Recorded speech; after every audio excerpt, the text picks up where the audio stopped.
بسم الله الرحمن الرحيم الحمد لله حمد الشاكرين والصلاة والسلام على سيد المرسلين سيدنا محمد وعلى آله وصحبه أجمعين اللهم صل وسلم وبارك على سيدنا محمد طب القلوب ودوائها ونور الأبصار وضيائها وعافية الأبدان وشفائها وصلى الله وسلم وبارك على سيدنا محمد كلما ذكرك الذاكرون وغفل عن ذكرك الغافلون وصلى الله وسلم وبارك على سيدنا محمد أبد الآبدين.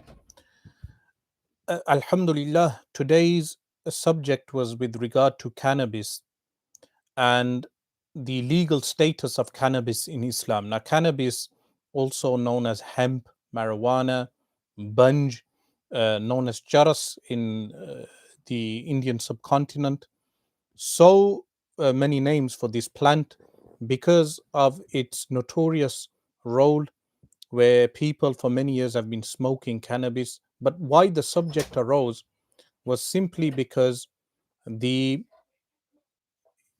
during the recent times, some students of knowledge, they deemed cannabis as being halal because they thought that the fatwa changes with time.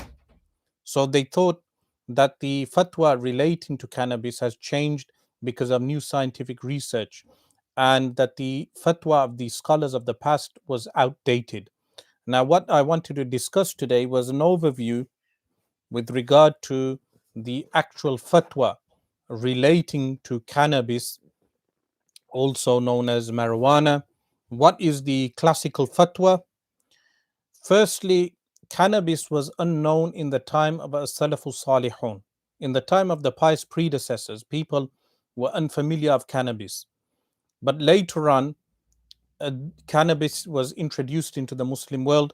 We know, for instance, even the word assassin is from the word hashish, because a group of assassins that resided in Syria in the time of Sultan Salahuddin al-Ayyubi rahimallahu ta'ala, they were heavy cannabis smokers, marijuana smokers, and they were referred to as hashashin, meaning from the Arabic name of hashish, as hashish was introduced into the Muslim world.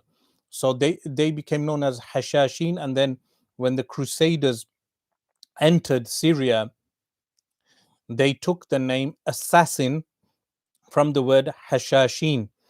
And the hashashin were people who smoked cannabis, and the ulama became familiar with regard to cannabis. Now, cannabis grows in heavy loads in India, in the Indian subcontinent. In fact, even during some Hindu rituals, they have a type of lassi, a milk drink, in which they place hemp and cannabis. So the people taking part in that ritual, they drink the lassi and they intoxicate themselves with cannabis. In fact, the Indian type of cannabis, which is known as al-qamb, is a type of cannabis which al-Imam Ibn Hajar Makki rahimallahu ta'ala refers to as a very potent type of cannabis which people smoked. So the Indian subcontinent was well known for cannabis smoking from hundreds of years ago, that even the British during colonial periods, many of the British researchers, they associated mental health disorders with heavy smoking and use of cannabis. This is something known historically. In fact, the records, you will find some of the records and the cataloging of people who worked in Lahore in the mental health. They associated cannabis smoking with mental health. But when cannabis was introduced into the Muslim world, the ulama, could we say that the ulama were medieval scholars who were unaware of the effects of cannabis as we are aware today? The facts with regard to the progress made in research on cannabis is that, firstly, cannabis has the leaf cannabis, the marijuana leaf has over 360 various chemicals, and each one of those chemicals must be studied. The chemical that has the intoxicating effect is the chemical known as THC, tetrahydrocannabinol. This is the particular type of chemical that makes people intoxicated. So THC oil is the oil or the chemical extracted from the cannabis leaf, which gives people the feeling of intoxication. But there are over 360 chemicals contained within the cannabis leaf. So, what is the legal Islamic classical stance? And then, how do we review the classical stance with the current research on cannabis? So, from all the books of the four schools, from the books of Al Madhahib al Arba'a, firstly, there are many fatwa that you find in the four schools. You find verdicts in the Hanafi school, in the Hashia of Ibn Abidin, Raddul Muhtar, in the Shafi'i school, in the Hanbali school, in the Maliki school. They have various fatwas on cannabis. But today, for today's discussion, I chose the fatwa as relayed and eloquently mentioned by Al Imam Ibn Hajar Al Makki rahimahullah ta'ala. Now he has a famous book, الزواجر الزواجر عن اقتراف الكبائر, famous book of Al-Imam Ibn Hajar Makki rahimahullah ta'ala. This book is on the major sins, and the major sins of that a person can carry out and be sinful.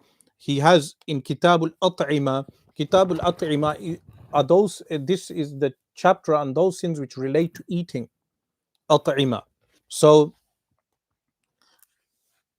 Al-Imam,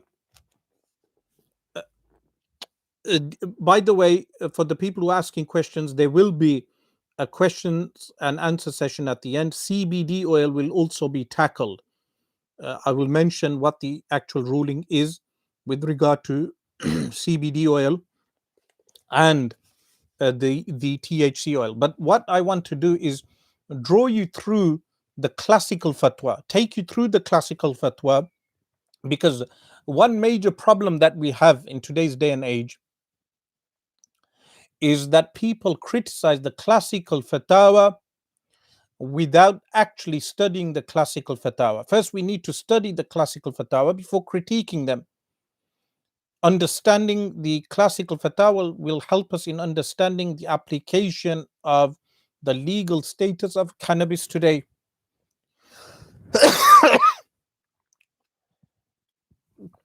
So, Al-Imam Ibn Hajar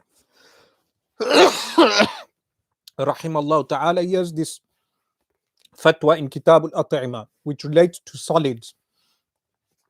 A fatwa on cannabis, and what he states: Al-Kabiratu Sab'un Ba'd al-Mi'ah, which means the 180th major sin. The major sin. Interestingly, it states Aklul Muskiri At-Tahiri Kal Hashishati, which means eating intoxicants that are clean, meaning their legal status is that they are considered tahir, like cannabis. So he starts with cannabis, but he mentions other things as well, like al-afyun, which is opium.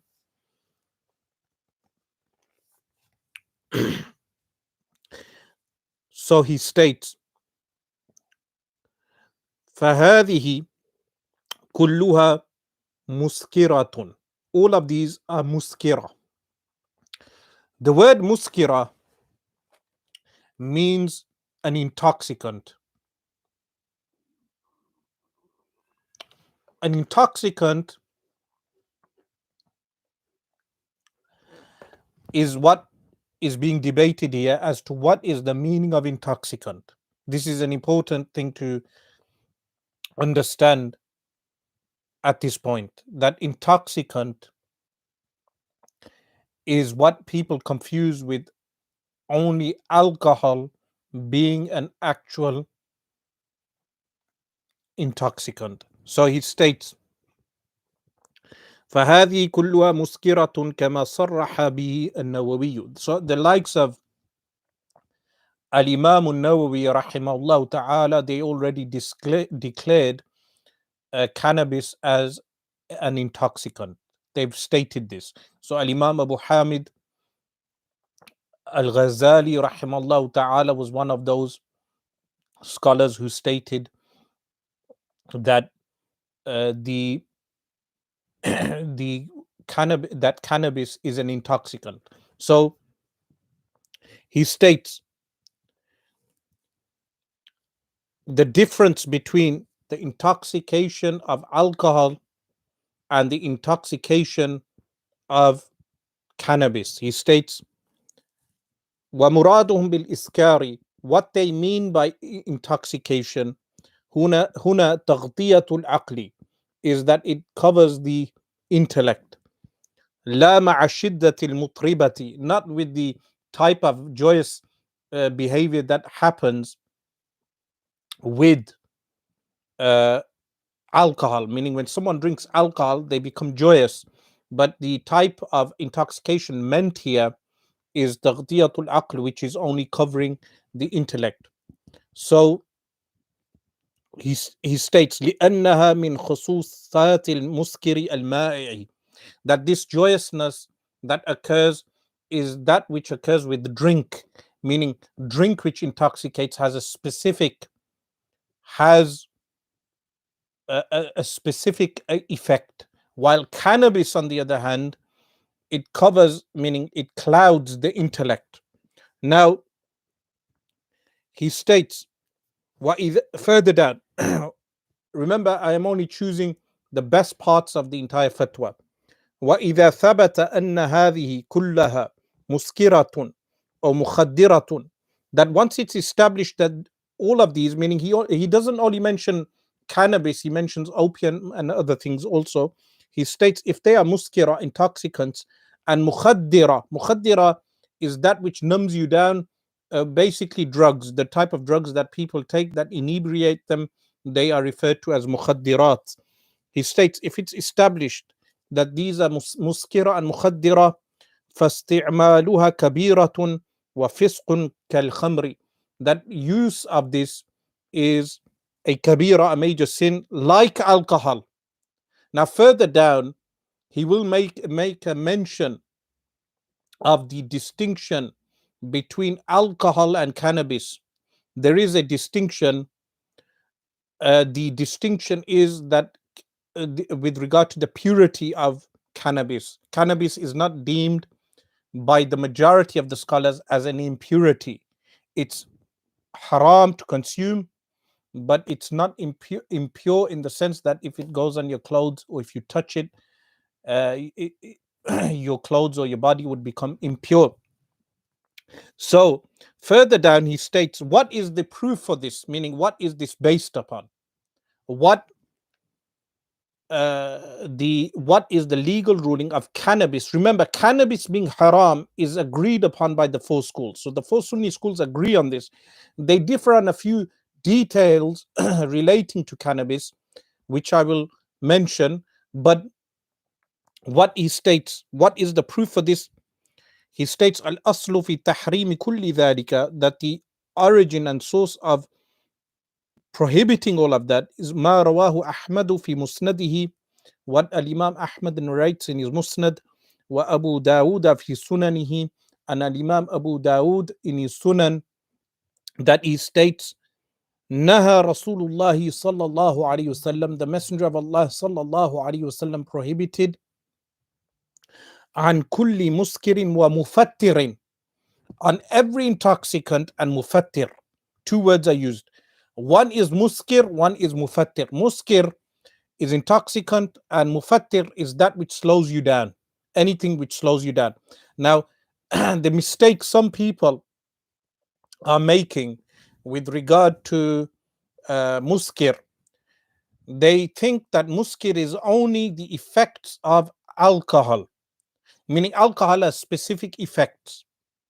So they say if those effects are not found in anything else, like cannabis, for instance, then that cannot be deemed as haram.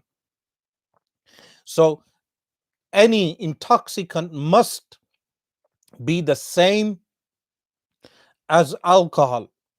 Is this correct? The answer is no. Intoxication, iskar, is a universal term which has multiple aspects. If one of these is found, then it would be considered haram. So alcohol slows you down. Alcohol makes your speech slurred. Drinking alcohol in heavy amounts can make you not being able to distinguish between two things. Like if someone comes across a donkey and a horse and they are drunk, they will not know the distinction between a donkey and horse. These are different effects of alcohol.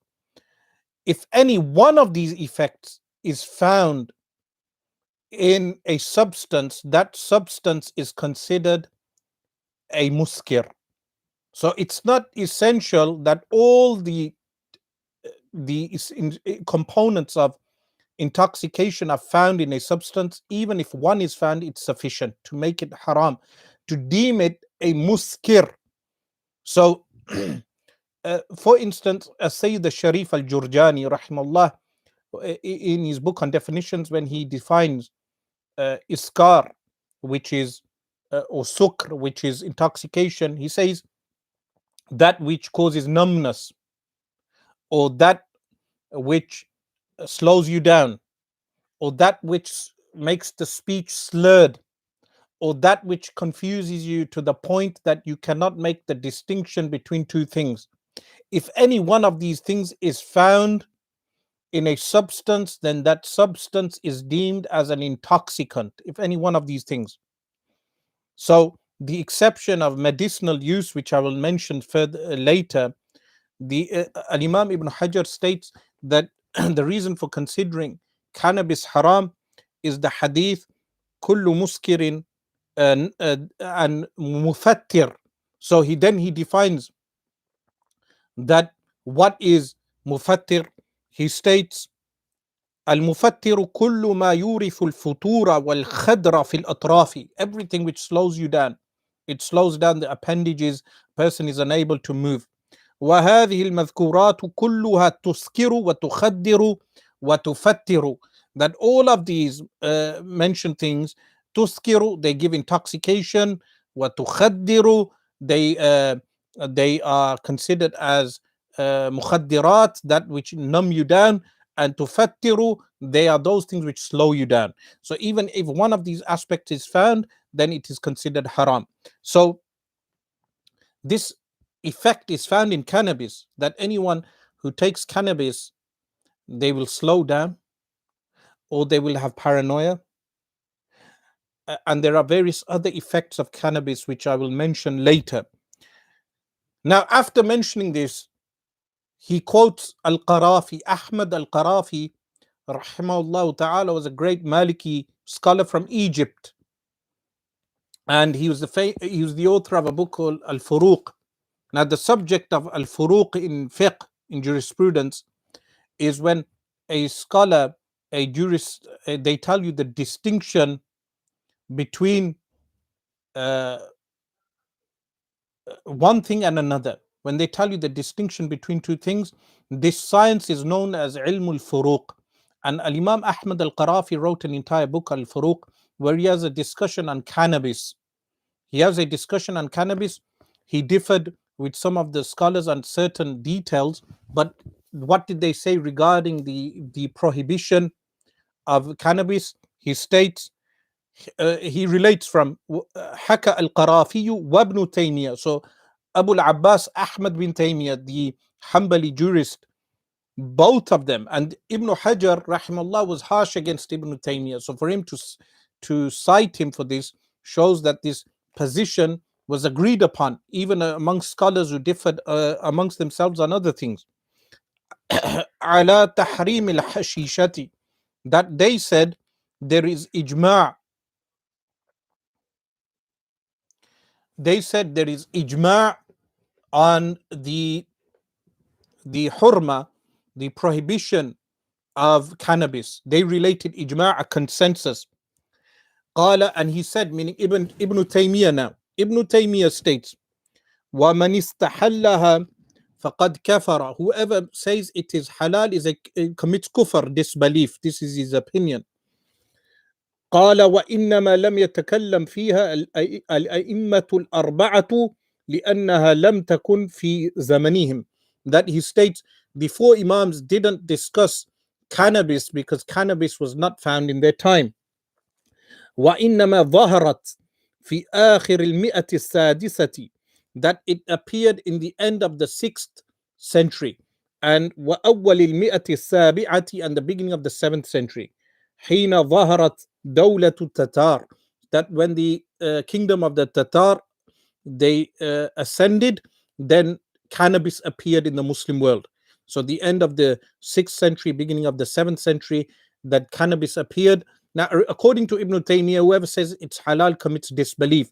We would say that there is agreement of the four schools. When there is agreement of the four schools on a legal ruling, to oppose that is fisq, is transgression. Unless, of course, someone is a mujtahid imam, to go against the ijma' is impermissible.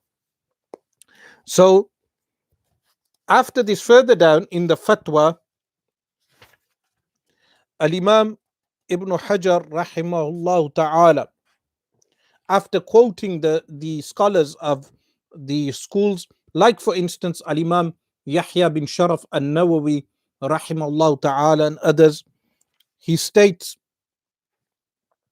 now the point of contention that some people have, that point of contention is, they say that when we observe alcohol is khamr. So khamr is prohibited in the Quran, and this is a very important point that I want to alert everyone with regard to this. There is a drink called nabidh. Nabidh is when you have a fruit like dates or anything else, and you ferment the fruit, and it reaches a point where it has the nature of intoxicating. This is known as nabidh, and nabidh by agreement is haram. It's prohibited. But some people, they cite Al-Imam Abu Hanifa rahimahullah ta'ala saying that if nabidh is taken in small proportions, in small amounts, then nabidh is permissible. So based on this, they say, therefore, other drinks which are other than wine, they should be permitted in small amounts. So someone is saying coffee intoxicates you. This is incorrect. Coffee does not have the definition of intoxication that I mentioned. The four points I mentioned with regard to the definition of intoxication were that it slows you down, or it numbs you, or it slurs your speech, or you are unable to make the distinction between two things, like a donkey and a horse. These traits are not found in coffee. So to say coffee is like cannabis is incorrect.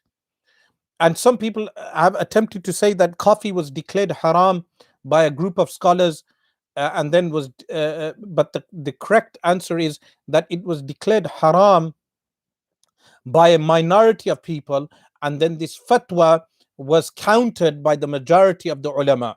The majority of the ulama, and then later the overwhelming number of scholars have said coffee is permitted. Unlike cannabis, cannabis has an agreement, a consensus of the scholars of the four schools that cannabis, when taken for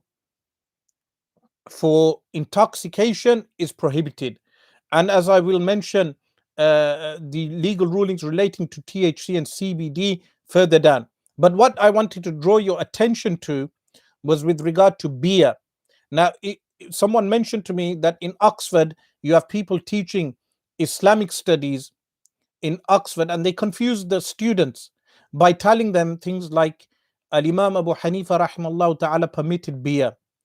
And what they mention is the legal ruling that relates to nabidh. Nabidh, as I mentioned, is fermented juice. So you take the juice of any substance, like consumable substance, and you ferment it, and it turns into an alcoholic drink. What is the legal status of nabidh? The three Imams, Al-Imam Shafi'i, Al-Imam Ahmad bin Hanbal, Al-Imam Malik, they all say haram. In the Hanafi school, Al-Imam Muhammad al-Shaybani says haram, and the fatwa is given according to the statement of Al-Imam Muhammad al-Shaybani. And Al-Imam Abu Yusuf, he states haram. Now, some people quote the statement of Al-Imam Abu Hanifa to validate a deviant interpretation. They say Al-Imam Abu Hanifa rahimahullah ta'ala permitted nabidh in small amounts as long as it does not intoxicate. Therefore, they say in drinks that are intoxicants other than wine can be taken in small amounts. The answer is that firstly, the fatwa is not given according to that statement in the school, as is elaborated upon in Raddul Muhtar and other works. But the statement of Al-Imam Abu Hanifa should be taken in its true context. What is that true context? I mentioned elsewhere that Al-Imam Abu Hanifa rahimahullah ta'ala was mentioning this in terms of medicinal use with regard to nabidh. And people said that I have said this without reference, but there are references for this.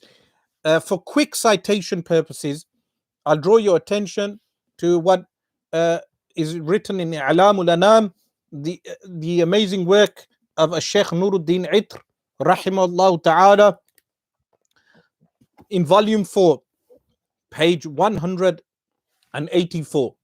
In this work, Sheikh Nuruddin Itr, rahimahullah ta'ala, he states, وَتَفَرَّعَ عَلَى ذَلِكَ أن أبا حنيفة يحرم من الخمر القليل والكثير. What is branched off from this is that Al-Imam Abu Hanifa rahimahullah ta'ala prohibits small amount and large amounts of alcohol. He says it's haram. ولا يحرم من غير العنب إلا القدر المسكر فيحرم ويجب فيه الحد. That with regard to intoxicants that are made from other than grapes, he says that the amount that will intoxicate is haram, and the person is punished by the government, by the caliphate, a Muslim who drinks. لكن, so he states, لكن عدم التحريم عنده. But when a small amount is taken, now listen to this point, when a small amount is taken, عنده مشروط, it's conditional. So for someone to say a small amount is permitted, it's conditional. بأمور, with multiple conditions. منها قصد التقوي. One of the conditions is that the person takes this for health reasons, قصد التقوي, to strengthen themselves. وعدم التشبه بالفسقة, and not to emulate the transgressors. So a person doesn't take it as a drink for socializing and going to the pub and these type of things. وَلِيَاذُ بِاللَّهِ. وغير ذلك مما لا يتحقق فيما يتعاطاه. That and other conditions which are not carried out. شربة هذا العصر or شربة هذا العصر, the drinkers of this time, meaning they do not fulfill these conditions. So the condition of Al Imam Abu Hanifa with a small amount is that with the small amount it's haram also, because the conditions are very difficult to fulfill. So this is important to clarify with regard to the misinterpretation people give with regard to an-nabidh. So going back to hashish being haram, cannabis being haram, the sin of smoking cannabis for intoxication is the same as alcohol, that the sin a person accumulates by drinking alcohol, they will have the same sin by smoking cannabis, by taking cannabis, by consuming cannabis and inhaling cannabis. So at this point, there is a, a part of the discussion that Ibn Hajar Makki rahimahullah ta'ala, he draws our attention to a group of people who said there is a distinction between alcohol and cannabis. They say there is a distinction between alcohol and cannabis, that alcohol has certain effects that are not found in cannabis, therefore cannabis should be halal. He answers this by saying there is umum wa khusus mutlaq, meaning not every effect of alcohol is found in cannabis and not every effect of cannabis is found in alcohol, but both of the effects that are found in either one fall under the umbrella category of intoxication. So kullu muskirin haramun, the hadith, kullu muskirin haramun, means that every intoxicant is haram. The word intoxicant is broad and it's inclusive of every intoxicant, even if the intoxicant only has specific effects. So he states, فَاتَّضَحَ بِذَلِكَ, it becomes clear by that, أَنَّهُ لَا خِلَافَ, that there is no dispute, بين من عبر في نحو الحشيشة بالإسكار, between the ones who said that cannabis is an intoxicant, ومن عبر بالتخدير والإفساد. There was a group of scholars who said cannabis is haram, but it's haram because it causes takhdir, which is to inebriate or to numb people down, and they said it causes fasad, corruption. And then there was a group of people who said it's muskir, it's an intoxicant. But Ibn Hajar rahimahullah says there's no difference between the two. There is no difference between the two fatwas. So if you check Qarafi's Al-Furuq, he has an entire discussion on this. But Ibn Hajar rahimahullah ta'ala states there is no distinction between the two. Why? He states, wal muradu bihi ifsadun khasun huwa ma sabaqa. So when they say it's corruption, they mean a specific type of corruption. And when they say that cannabis is haram due to a specific corruption, that falls under the general meaning of intoxication also. So when the scholars say cannabis is haram due to corruption, it's a specific reason, but it falls under the umbrella category of intoxication. So he states, فاندفع به قول الزركشي إن التعبير به يشمل الجنون والإغماء لأنهما مفسدان للعقل أيضا، فظهر بما تقرر صحة قول الفقيه المذكور في السؤال. So what happened is some people said that intoxication is whatever makes the intellect cloudy. They said sleep and fainting also makes you go cloudy. So therefore this shouldn't be haram. But he explains that away, and he says that ighma, fainting, and junoon, madness, are similar to intoxication. Fainting and madness. So cannabis has this effect also on the minds of people. So further down, he states, regarding those who say that cannabis should be made halal. What is by the way, I will mention the medicinal uses of cannabis after I just elaborate upon the fatwa of Ibn Hajar rahimahullah ta'ala. He states regarding those who say that for leisure purposes someone can smoke or inhale or consume cannabis, what is the legal status of such people? Now this is similar to what Ibn Abidin rahimahullah ta'ala states. He says ما ذكرناه عن العلماء متى زعم حلها وعدم تخديرها وإسكارها يعزر التعزير البليغ الزاجر له ولأمثاله. Anyone who claims that cannabis is not haram, and anyone who claims that it does not have an intoxifying effect, then such a person should be punished severely. التعزير البليغ الزاجر, that which prevents people from saying such things. Meaning in the caliphate, if that someone states cannabis is halal or it doesn't intoxicate, the government has the right to punish such a person.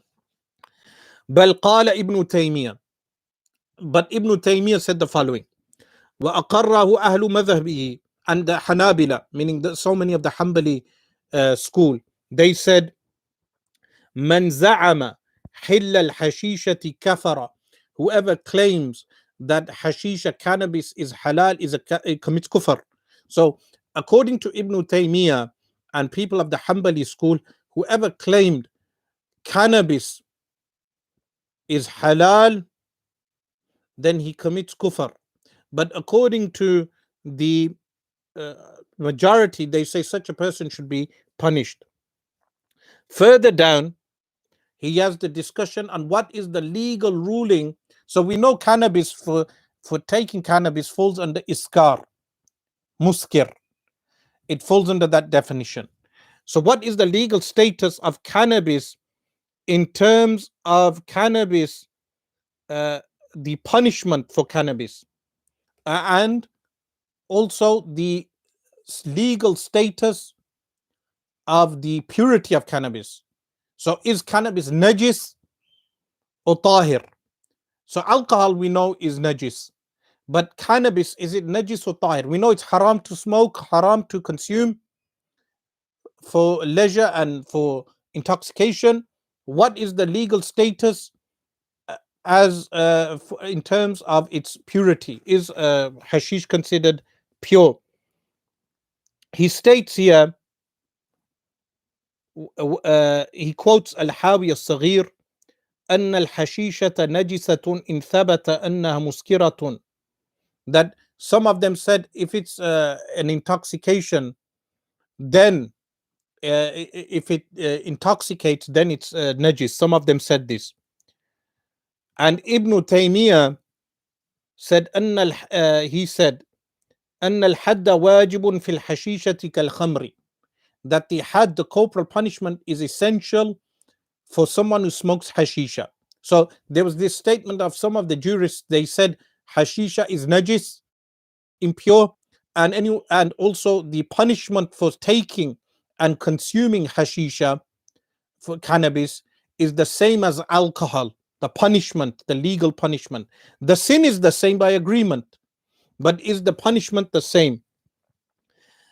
قال لكن لما كانت جمادا وليست شرابا تنازع الفقهاء في نجاستها على ثلاثة أقوال في مذهب أحمد وغيره, that because it's a solid substance, cannabis, and it's not a liquid, the scholars differ. There are three statements regarding its purity. Now, in the Hanbali school alone, there are three statements, and the other schools have numerous statements. But in the Hanafi school, we would say cannabis, if it falls on your clothes, it is not najis. If you touch it, it is not najis in the Hanafi school. But to smoke cannabis, and remember the exception I will mention with regard to medicinal use. I will mention further down with regard to medicinal use. So I have some of your questions being noted down, and you can continue mentioning, writing your questions. I will have the admin write down some of those questions for me. So they disputed with regard to its purity and impurity. And in the Hanafi school, it's considered pure. Likewise, with regard to the had punishment, they disputed the had punishment. Is the had punishment the corporal punishment for hashisha, cannabis, the same as alcohol or not? Now, toward the end of the fatwa, for me, this was the most interesting part.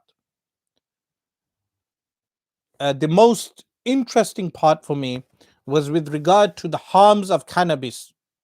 So Al-Imam Ibn Hajar rahimahullah ta'ala states, قال بعض العلماء, some of the scholars have said, وفي أكلها 120 مضرة دينية ودنيوية ومضرة دينية ودنيوية, that there some of them have said by consuming cannabis there are 120 harms, 120 harms of cannabis, worldly and spiritual harms, worldly and spiritual. منها أنها تورث الفكرة الرديئة. Firstly, it gives you الفكرة الرديئة, which is vile thoughts. Cannabis gives you vile thoughts. Now, these harms of cannabis that he lists are interestingly in accordance with modern research of some scientists also and researchers, people who have written on the harms of cannabis. he mentions some of those things. For instance, it causes forgetfulness, وَتُورِثُ النِّسْيَانِ. Likewise, he mentions that it gives headaches, وَفَسَادُ الْفِكْرِ, corruption of thought, sudden death. It can cause sudden death in some people.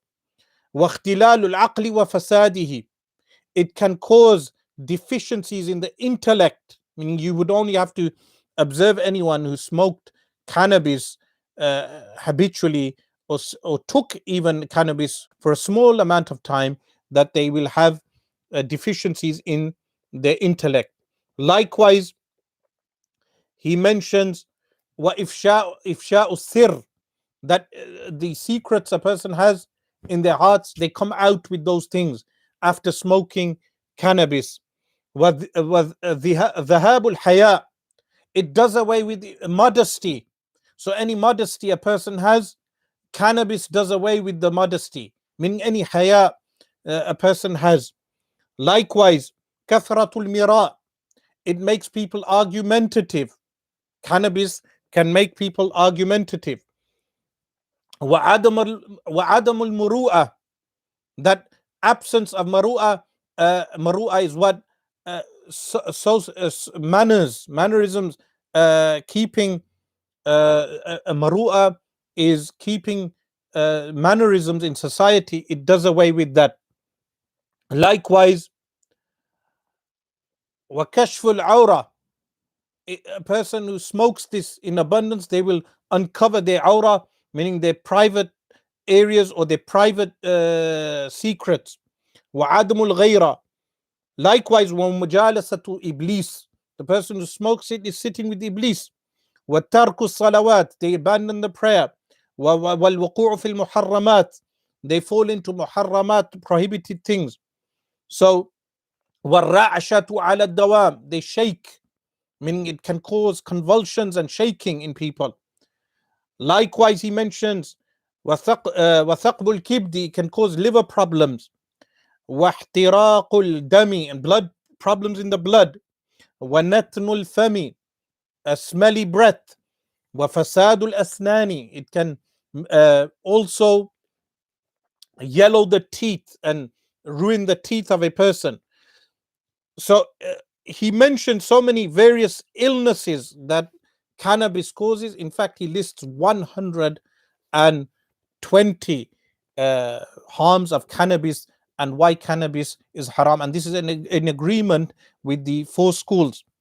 So before going on to questions and answers, I want to mention something with regard to cannabis itself. That just to recap, cannabis is as haram as alcohol, and neurology and the study of neurology has not changed the fatwa in any way or form.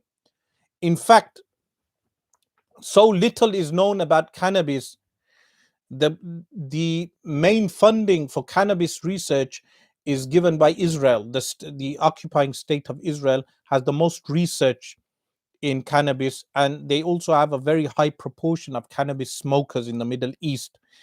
Much of the cannabis in Israel, there is cannabis export and import from Israel to Lebanon and so many areas, but they invest in cannabis research. Cannabis, as I mentioned, has 360 various chemicals. Not all those chemicals have been researched correctly, but the chemical that causes the intoxicating effect is tetrahydrocannabinol, THC. Now, this THC is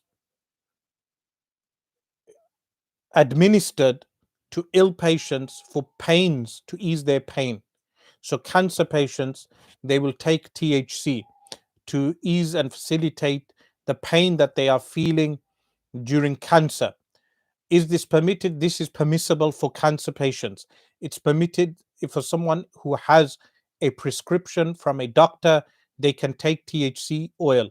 But a point I wanted to mention, the cannabis that people would smoke in the 1960s during the hippie movement in America, the THC contained in the cannabis leaf that was smoked by those people was only 2.5 or even less. 2.5% of the leaf was THC, so the intoxication was less. What's happened now is that with new methods of growing the leaf, the chemical of THC can be increased. In fact, some of the smokers, what they do is that they place the cannabis on the roll, and they also place the THC oil. So they may have even 25% increase of meaning a 25%. So with one smoke, 25% of it would be THC oil. So 25% of it would be THC oil, and this increases the intoxication. What are the health harms of taking such THC? There is research that it contributes to schizophrenia and psychosis. It contributes to paranoia. This is not only known through research, it's known through experience of people who have smoked it. If you talk to people who have smoked cannabis, they will tell you with regard to the paranoia they felt or the schizophrenia. Likewise, bipolar. It causes bipolar and psychosis in the smokers. If someone genetically is predisposed to mental health problems, cannabis is a trigger, and it can actually trigger mental health problems.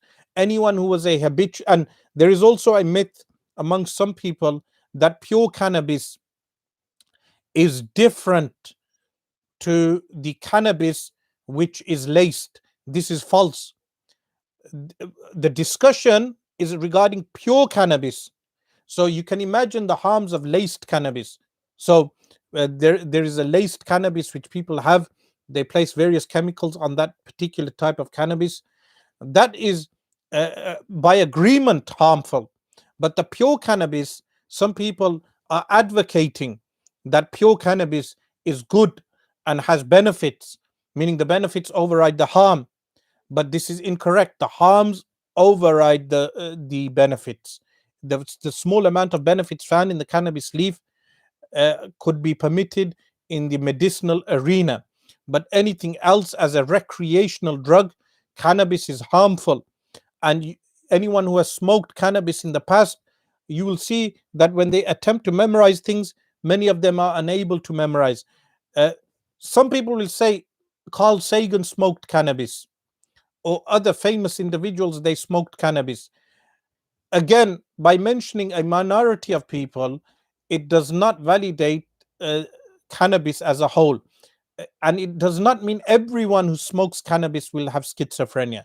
It does not mean everyone who smoked cannabis will have bipolar or psychosis. The research shows that the psychosis and schizophrenia is found higher in proportion and percentage amongst those people who have smoked cannabis in the past. In fact, it increases 6 times more. If you check research on this, you will find that there is more chance of someone who has smoked cannabis, uh, that the effect of that cannabis could be schizophrenia or bipolar. If you check their family backgrounds, they will not have genetical predisposition to mental health problems, and some of them, they smoke cannabis in excess and sometimes without excess. Some people, they may smoke the cannabis and it triggers a mental health problem. So many cases have come to me where young men have been smoking and they have been have had mental health problems. This is such a common problem in our community, that young men are smoking. Young men are smoking cannabis to such a degree that when they go off cannabis, they have wasawis. Their mind plays tricks on them, and the family will think that they have jinn and black magic, and then they bring them to the masjid to say that they have jinn and black magic, when in reality they have had a habit of cannabis smoking, and the effects of that have caused mental health problems. And this is something being ignored in our community, that there is a percentage of young people who are smoking cannabis, and some of them take also a new trend where they use canisters, small canisters for these canisters. You can order from Amazon, and what they do is they these canisters are made for spray creams for cakes and whatnot. What these youngsters do is that they use the canisters, and they the gas in the canisters they place in balloons, and then they nitro oxide, and then what they do is that they inhale the nitro oxide, and they have a buzz which they say is similar to cocaine, and it lasts 1 minute. Now, this will have mental health problems, cause mental health problems in the long run. It will affect their memories, and in some cases, it causes psychosis and violent behavior. There was a case in the Crown Court in Birmingham where a young man killed another man while under the high of the balloon. So this came out in a case in the Crown Court. So likewise with cannabis. So what happens is, when you walk on these roads, you walk on Stratford Road, you walk on the side roads in Sparkbrook, Spark Hill to Alam Rock. I walked to Alam Rock for numerous years, 4 miles there and 4 miles back for numerous years, 5 days a week. And I would observe in Small Heath, in Alam Rock, in all these areas, that there were canisters on the floor. And I would wonder, why are these metal canisters on the floor? So I did some research, and I found that these young people are using the gas, nitro oxide, in balloons and inhaling that gas, which is haram, and they should be told this is haram, like alcohol. And likewise, cannabis is haram like alcohol. So THC oil is permitted when a doctor gives the prescription for a cancer patient to relieve them of pain, or any other ill person, if they have a prescription from a doctor. CBD, the CBD oil, on the other hand, is permitted generally. Why? Because with the CBD, they remove the THC. So the tetrahydra cannabinol is removed, and CBD brings out the other beneficial aspects of the cannabis leaf, Therefore, the CBD oil is permitted, but the THC generally is haram, only permitted in medicinal cases when a prescription is given by a doctor. There are a few other questions. I use active gel which is filled with hemp. It is like Vicks and gel mixed together for pains around body mainly. Is it allowed? The answer is yes. This is permitted. So active gel which has hemp and you use that to rub on yourself is permitted. This is halal. Likewise, someone asks, uh, THC is haram, it intoxicates, but can the CBD be used medicinally? The answer is yes, that would be halal. Someone asks, does it cure or stabilize cancer from a scientific perspective? As far as I know, THC soothes the pain for cancer patients. It does not cure cancer. Do not follow these urban myths regarding benefits of cannabis. There is a strong pro-cannabis lobby that campaigns. You've had George Soros and Hugh Hefner and notorious individuals funding the pro-cannabis lobby in America. So do not trust the propaganda that they peddle on social media and other outlets. Can edible weed be eaten for certain symptoms?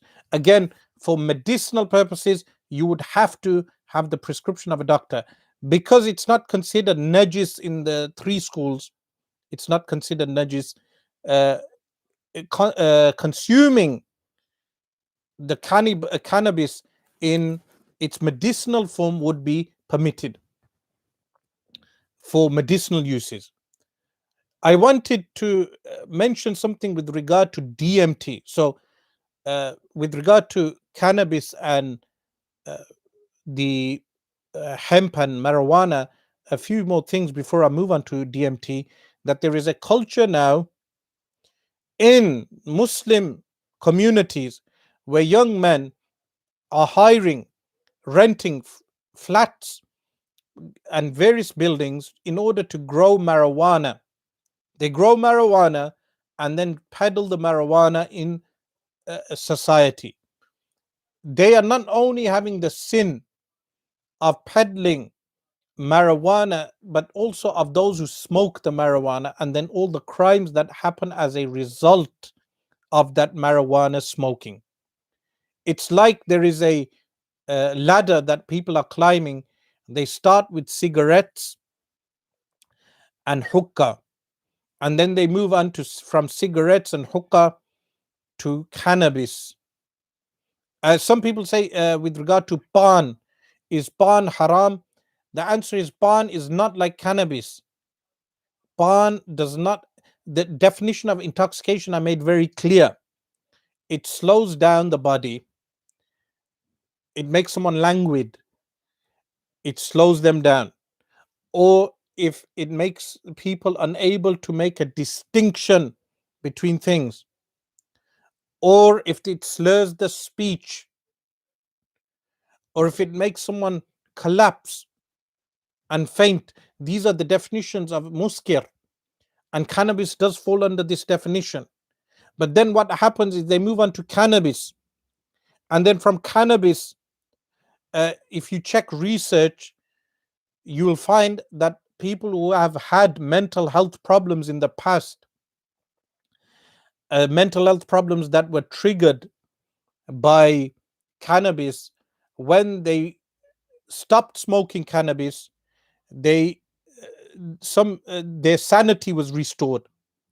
But when they go back to cannabis, insanity is triggered, meaning the effects of the cannabis is such that the bipolar or the psychosis or schizophrenia is triggered again by them smoking the cannabis.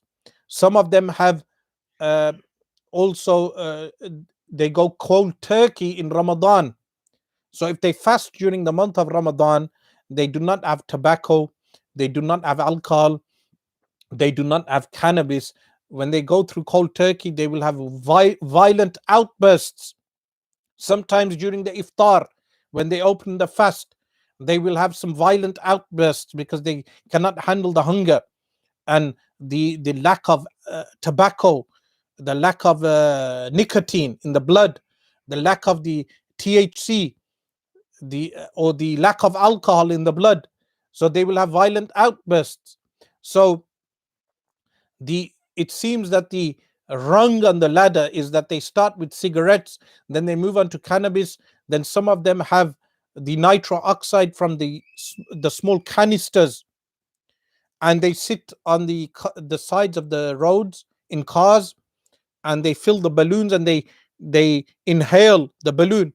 Now, in the 80s and the 90s, people glue sniffing was common. They would buy glue, powerful glue, place the glue in bags, and then inhale the glue. Gas sniffing was also common, where they would sniff gas for highs. All of these are haram, as they ruin the intellect, and cannabis is on par with them. Then from cannabis, they may move on to more heavier drugs like crack, cocaine, brown, other types of drugs.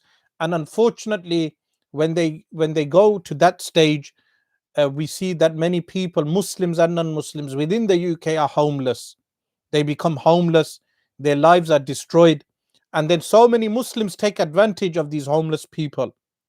Today, after Fajr prayer, on my way home, I met a local man dressed in clothes to warm himself, and he was a Muslim, but not a born Muslim, someone who adopted Islam, someone who took on Islam. And he mentioned to me that when he accepted Islam, his family ostracized him, beat him up violently. He was from Leeds, and they left him for dead. He was found by Muslims in 2018, and they placed him in some home, in a room. And there are some government schemes where the government gives money to the landlords for keeping these tenants. But also they give money for the tenant.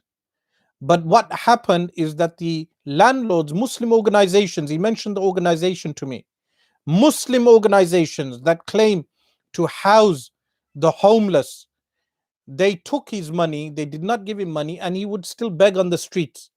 And the landlord would drive past him. The landlord would drive past him while he is begging on the roads. Eventually, after 7 months, he did not receive a single penny from the scheme, that he sued the organization, and now he was currently in another house, a tenant in another house, and the landlord receives government money for maintaining these people as tenants. But yet the landlord was still charging extra rent. And because the man is unable to pay extra rent, he was also, his house, he was given a card to keep the electric and gas going. So he needed to charge the card. So he was begging for money to top up the card.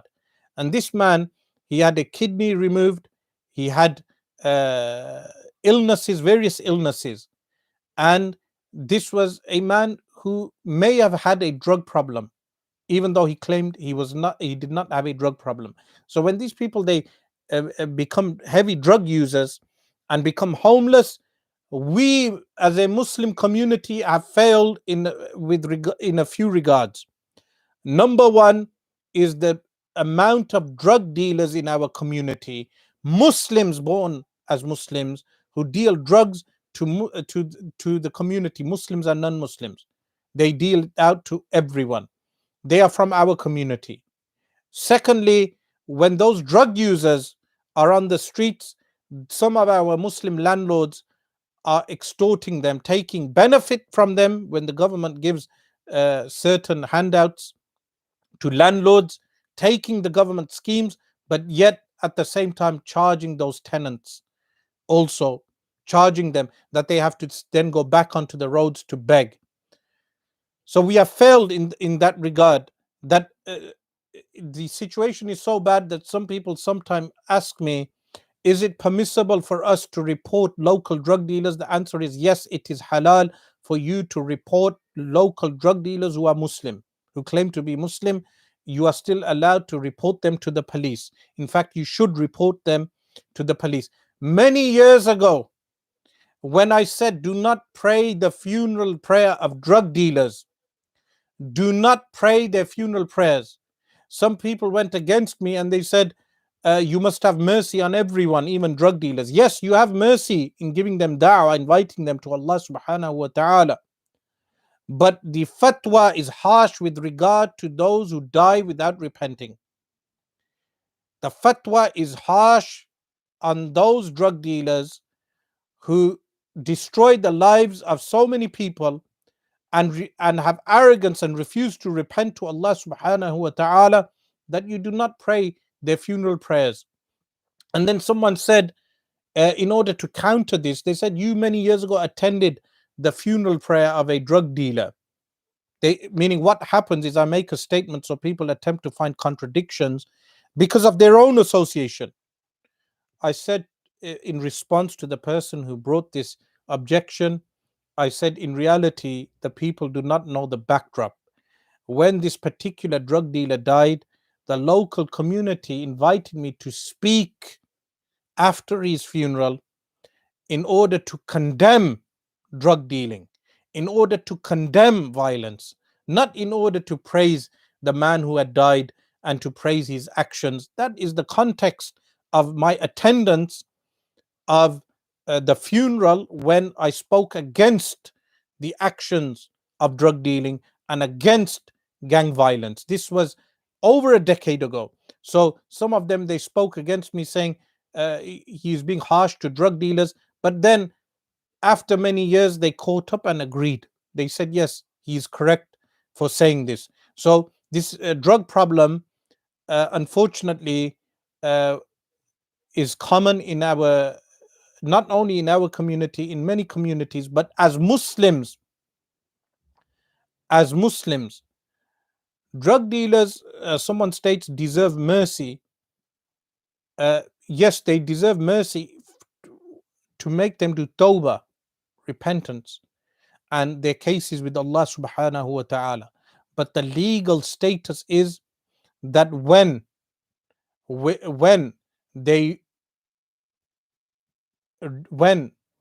destroy the lives of so many people, the fatwa regarding them is harsh.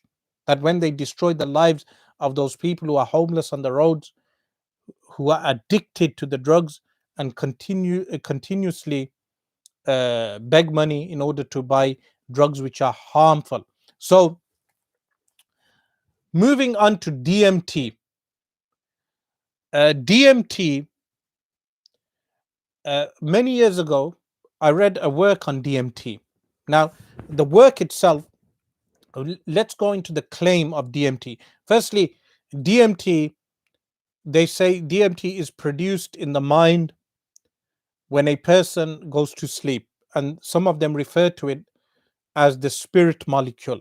They say it's a spirit molecule because when you dream, that dreamlike state takes you to the world of the soul.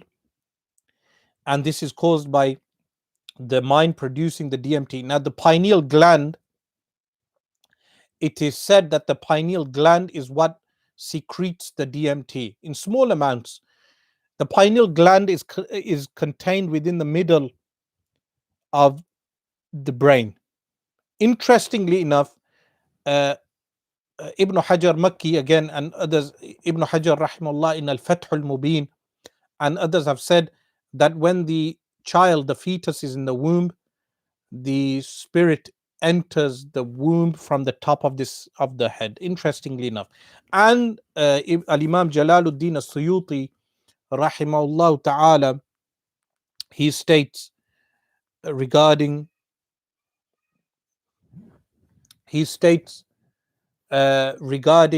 death, that when death occurs, the last point from which the soul is taken is from the top of the head. So the pineal gland, the author claimed, this is one of the early works on DMT. You'll find this work online. meaning it's available to purchase. I forgot the name, but DMT, the spirit molecule. Now, the research is criticized by many people, but he claims that at the time of death, the amount of DMT stored in the mind increases at the time of death. So, this DMT,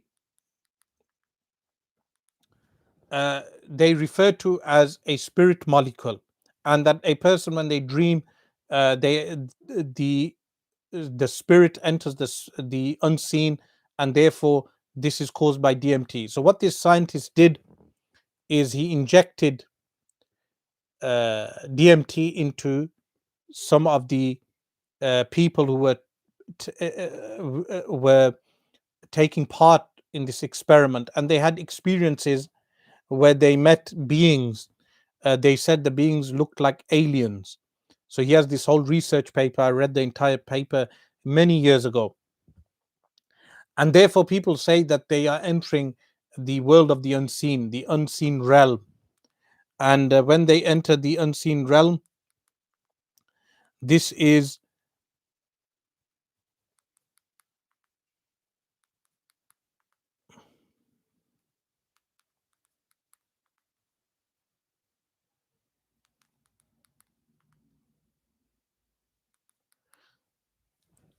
caused by DMT.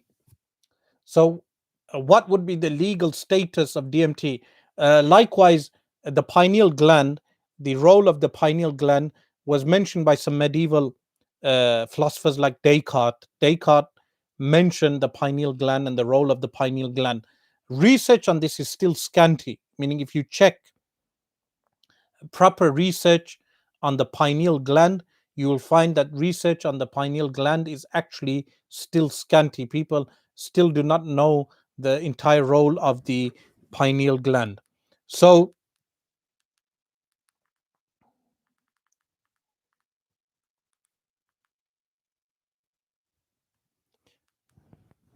what is the legal status of DMT? What is the legal ruling of DMT? Firstly, there is no proof, scientific proof, that when a person takes the DMT, that they are actually, and by the way, there are also South American methods of taking a drink form. There are particular names for this drink. If you do your research, you will find the names of those particular drinks, that they have high content of DMT. So when they drink, they hallucinate and see so many different things.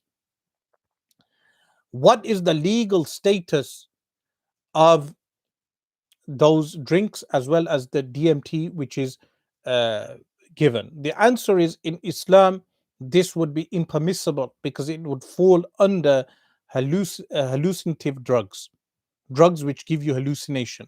There is no scientific or religious proof to say that when people consume DMT, they are entering the world of the ghaib. If someone wants spirituality, spirituality is not attained through taking intoxications like DMT or cannabis. Spirituality is attained through Qiyamul Layl. Spirituality is attained through Tahajjud, pre-dawn prayer. Spirituality is attained through maintaining the Sharia of Allah subhanahu wa ta'ala and increasing the dhikrullah, the remembrance of Allah subhanahu wa ta'ala. So the answer regarding DMT is that there is no proof to say that it is a spirit molecule. In fact, the scientists reject this research. If you do your own reading, you will find that they question this research that is written in DMT, the spirit molecule, and the role of the pineal gland is still unknown. So these are some of the uh, things that I wanted to cover with regard to cannabis. Before finishing, I'll recommend a book which is written about marijuana and mental illness and violence. This book, Tell Your Children, this is a good book to read. Tell Your Children. The book is by Alex Berenson, a journalist from America. He has a lot of opposition from the pro cannabis uh, the pro-cannabis lobby in America. So they oppose him, but the book is a good book to read. And then tell your children the truth about marijuana, mental illness, and violence. And there is much more to be said with regard to mental illness and violence. He mentions many statistics, for instance, that you will find interesting in this book, statistics as to how research developed with regard to cannabis. I ask Allah subhanahu wa ta'ala to benefit us from what has been said. Stay away from cannabis as a recreational drug. Stay away from THC as a recreational drug. Only use THC or CBD if your THC, sorry, if your doctor has recommended. CBD is permitted, but THC is haram unless your doctor has recommended it for you. Small amounts of this will make someone's head spin. The small amounts of THC. Inshallah, we ask Allah subhanahu wa ta'ala to safeguard our minds, to keep our intellects intact. Do not listen to those who say cannabis is halal. They have only ruined their own minds and brains, and they will ruin your minds and brains also. Cannabis is haram as a recreational drug. Do not take it as a recreational drug, and take your kids away from it. If you know people who are dealing in cannabis, report them to the police. It is totally haram. Dealing in any of these illegal narcotics is haram, prohibited.